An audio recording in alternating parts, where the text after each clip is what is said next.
આલે લે અત્યારમાં શું થઈ ગયું? તો કેમ છો મિત્રો? આ છે મારો મિની વ્લોગ. આપણે જવાનું છે અત્યારમાં વાડીએ. તો આપણે આપણી ધનનો લઈને નીકળી ગયા વાડીએ જવા માટે. 50 કિલોમીટર કાપીને આપણે પહોંચી ગયા ખંસવાળા ખોડિયારમાં. જય ખોડિયારમાં. ખોડિયારમાં બેઠા તો આપણને આગળ મળી ગઈ રિક્ષા. રિક્ષામાં બેઠી તે પાપાની પરી તો મારી સમુજન સ્માઇલ આપતી. આપણે એને ઓલા કડે લેવર દઈને ગાડી આગળ ગયા હતા. ખસનું ફાટક આવી ગયું. બે બાજુ જોઈ લીધું. ટ્રેન તો નથી આવતી ને. ટ્રેનની જગ્યાએ એકો મળ્યો સામો. ત્યાંથી આપણે ગરી ગયા ગામમાં ગયા હતા. મળી ગઈ આપણને ઉતાવળી નદી પાર કરીને આપણે નીકળી ગયા બહાર નીકળતા તો સરકારી નિશાળ આવી. નિશાળિયા બધા નિશાળે જતા હતા. તમે કોઈ નિશાળે ગયા છો કે નહીં કોમેન્ટ કરજો.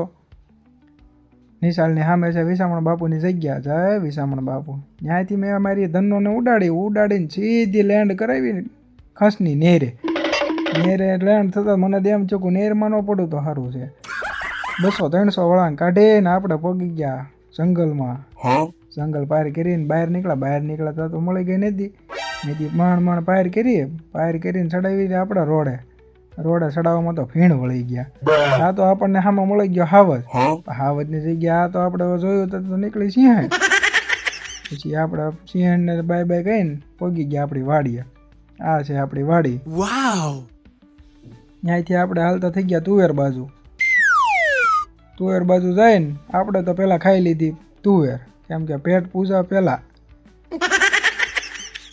પછી ગયા આગળ ગયા હતા દાડિયા બધા તુવેર વીણ નાખી હતી. નાખો ઢગલો હતા. દાડિયા કે આપણે પીવી પડશે ચા. હું લઈ આવ્યો કટિકા લઈને આવ્યો તો સાંભળ્યું કે દૂધ તો વાડીએ ભૂલી ગયો. તો પાછો ગયો વાડીએ દૂધ લેવા ગયો. દૂધ લઈને આવ્યો. અમારા પપ્પાએ મૂકી દીધી ચા. આ નાખી ખાંડ. પછી ચાની એવી ઉકાળી ને ચા તો ફાટીને ધોવાડા નાખી ગયો. પછી ચા પીને મારા દાદાએ છાંટવાનું ચાલુ કર્યું દવા. 15 વીઘાની દવા તો એમને 15 મિનિટમાં ખાલી કરી નાખ્યો. પછી આપણે પગી ગયા વાડીએ જઈને આપણે પાડતા હતા ફોટા ગુલાબારે ફોટા પડતા એમ છું કે એક જ વિડીયો ઉતારેલો હતો. વાહ, ગુલાબ આપણા હાથમાં નથી આવતું. કોઈ છોકરી તો ક્યાંય આપણા હાથમાં આવવાની. તો કેવો લાગ્યો મારો મિની વ્લોગ કોમેન્ટ કરજો, શેર કરજો, નામ સપોર્ટ કરતા રહેજો.